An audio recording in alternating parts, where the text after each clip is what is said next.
Well, it is 9:15 at night, and it's been a very, very busy day. Everybody has left. My wife just left a few moments ago, and I want to wet the walls one more time so that way we can do um, plastering tomorrow on the walls here and show you guys what we've done. Um, this place has changed so much. My wife had some paint left over from when she was painting the window and didn't want to put it back in the can, so she hand painted those pickets. These are the pickets that we still have to sand and get ready to do something with. Turn that light off. Don't know if this switch isn't ready yet, because that's for the ceiling fan three-way. So we've gone through. They put the first block coat on this room. We're going to still take the plaster off. Oh, there's one more cement board. Good. That's one less that we need. My buddy Jet, actually, I don't have any lights in here now. We've gone through, they've actually started blocking the walls in here. Jet's got the cement board and is going to be doing the mortar beds tomorrow. You can see here, all these walls are actually just about dry for them to be able to sand tomorrow and put this final skim coat on in here. So this looks amazing. It looks really, really good. The brick and stuff is beginning to really start to pop with the walls being done. They closed up around the electric panel there, and that's squared away. Let's see. You can see, look, we got outdoor lights. Check it out. You can see out here, I've got the whole trench dug all the way over there. I just got to do the final little bit of digging there to get the original one that I put in out, and then I can carry down there and tie it in. I might be able to actually get them come set a meter tomorrow and maybe actually have water, which would be great to be able to say, I got a hose bib out there. So there's that. That's where all of a sudden you start feel like things are really beginning to move around here. I did some experimenting. So I made lime putty. I'm learning that it's better to make your lime mortar with lime putty. Okay? Now, I don't know if this is correct or not, but if lime putty, I know they say, my buddy at Limeworks says that they put marble dust in with it as the aggregate. So I'm just playing with this a little bit because I'm impatient. So I ended up putting some of the plaster on it. I can see it's kind of cracking a little bit right now. It's just drying because I think I probably put it on too thick, and it probably does need the aggregate in it. And if it, if it's messed up, well, we'll just clean it up and go over top of it, and it'll be fine. You can see they've blocked the walls over in here. I am working on, we only have a couple sheets of drywall left, thank goodness. Won't have a whole bunch left over. But I'm gonna wet some of this down so that way tomorrow it'll be ready to put a little top coat on it. But I'm trying to get this stuff, the brick in here, wet. And this is probably about the 5th or 6th time today that I have wet this thing down. I've probably filled this thing up at least 7 times or so. But the brick has to have moisture in it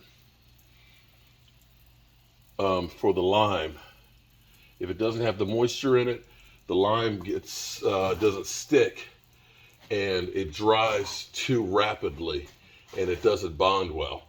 So this is what you have to do. Now, I don't know how they did this in ancient times. I really don't, because I'm imagining they didn't have a sprayer like this. I'm betting that they didn't. And I'm trying to figure out how the lime dust, the lime mortar, is made from, basically they take the lime and make a powder. So they're taking the limestone and making that hydrated powder. I'd like to know how they did that a couple thousand years ago. How they turned that to dust and then mixed the hell out of it like I do with mechanical mixers. You can see all this.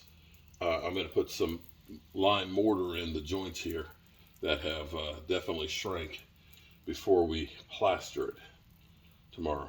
But I want to get the bricks good and wet so that way it bonds well. Whew.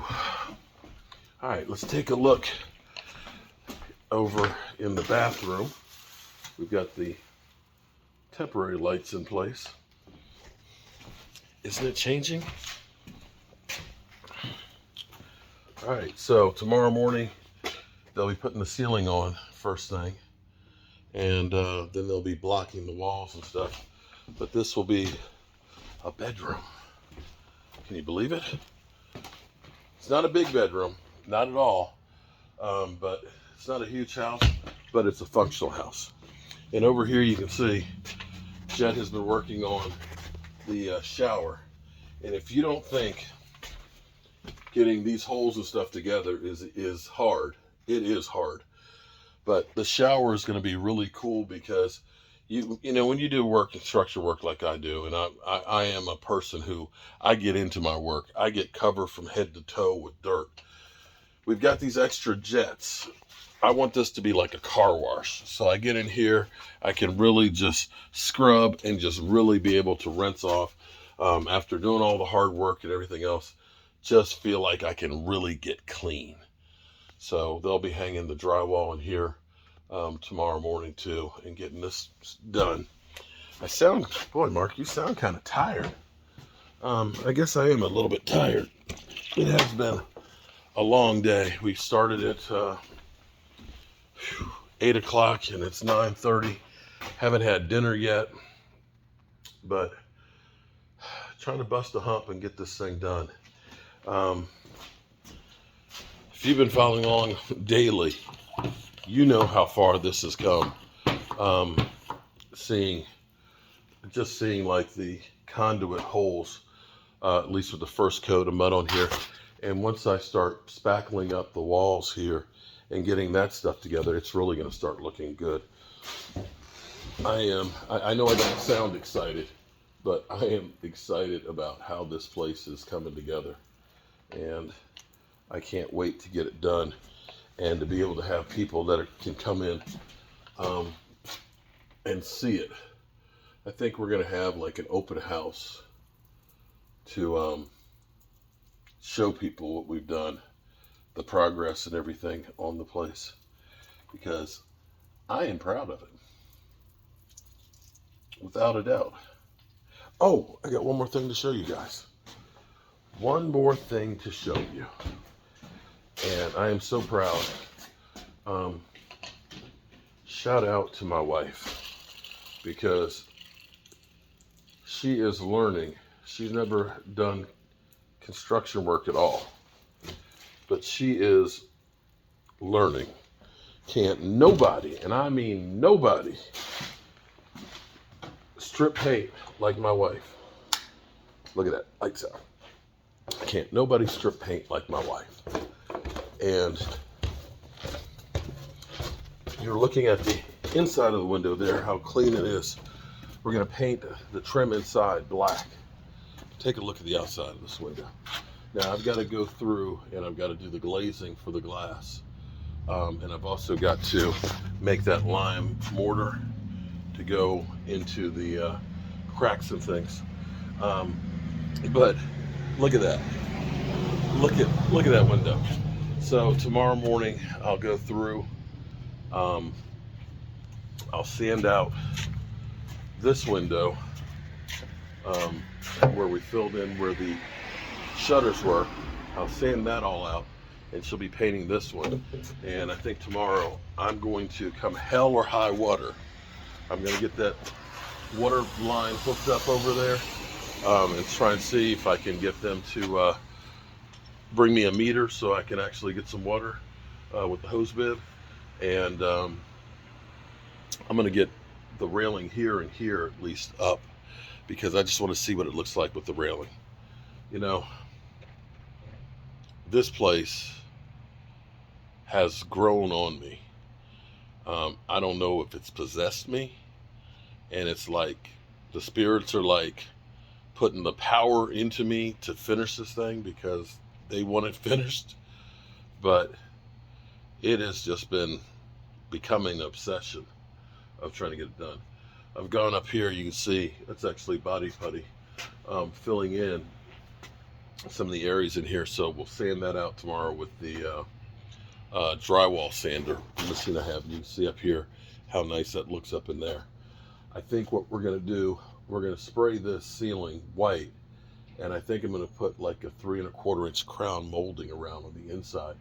And when we change the gutters, I've got to change the fascia board, and also there's a crown molding that's on top of there too. So we're going to fix all of that stuff, and we're going to use the half round gutters on here. I'm going to see if I can get them in black. And in case you didn't notice, the theme of this house is black and white. Let me show you guys something. Okay, so we got the white here, you know, the white and stuff on the post and the outside, the trim and stuff, the windows, that looks great. We get inside, we're going to end up painting the balusters, and the risers will be all white, and we're going to sand out the steps, and they're going to be natural varnish.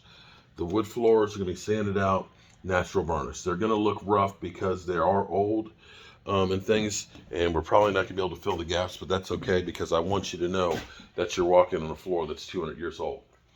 But what we're going to do, you can see the color of the lime plaster. We're going to lime wash this. Basically, it's going to be white. Our color is going to be the inside trim in the space here is going to be black. Yeah. The base molding, the trim on the doors is going to be black. Now, you're probably thinking that's going to be a lot, but it's really not because you've got the door trim here, you got the window here, and then you've got the one door right there. So it's not that much, and the base. And I think that with the white on the walls, black and white, is going to look really good. Now, here in the kitchen, the island is going to be a giant butcher block from the wood that we saved from the house, the 2x4s, the floor joists and things that had to be removed. That's going to be the countertop. It's going to be antique white. It's going to be a big butcher block. And the cabinets are going to be, the cabinets here will be made from the butcher block. It'll have an overhang, and we'll be able to put 4 chairs in there because there's not enough space to have a kitchen table in here. The refrigerator will go there, a base cabinet, that'll be the trash can cabinet, a farm sink, a dishwasher, a blind cabinet with the Lazy Susan in it, and then cabinetry down here, and a pantry cabinet up here with the microwave convection oven in there. Up top, it'll be cabinets on this wall and to the corner. But between that corner cabinet and the refrigerator, it's just going to be shelves that are antique heart pot. What we're going to do with the cabinets are going to be black. But we think that it's not going to be overpowering and make it feel small because basically you're really only going to see the base cabinets and this pantry cabinet. But then you're going to see all of that white and stuff in there. But the focal point will be this island in the middle. And what we're doing on the floor, black and white, shades of gray. And so for the floor, you can't really see it. It's a gray tile floor. And if we end up having enough money, when we do the decking on the deck, we'll use a weathered wood on the deck. And we're probably going to do black metal railings on the deck, which will be similar to the cemetery. So all this is made to fit into the environment and to fit into the look of this block, this historic block. And that's that. So that's where we are here at the red brick house. Make sure all the doors are locked. And it's been a busy day, but it's been a great day. So we're going to keep on pounding away at it, bit by bit, day by day. Yeah. You know, it's crazy.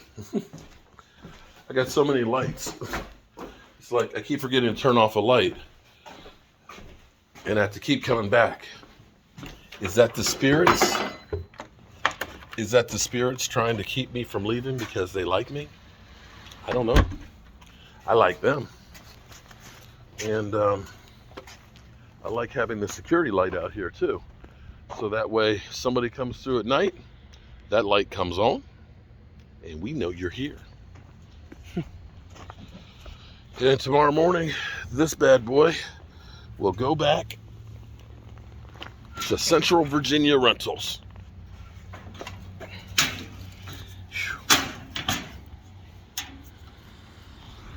Oh boy.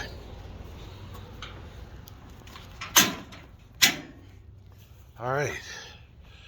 Now, if I can just get myself something to eat for the night. Today was a good day. All right, good people. I will see y'all bright and early in the morning here at the Red Brick House.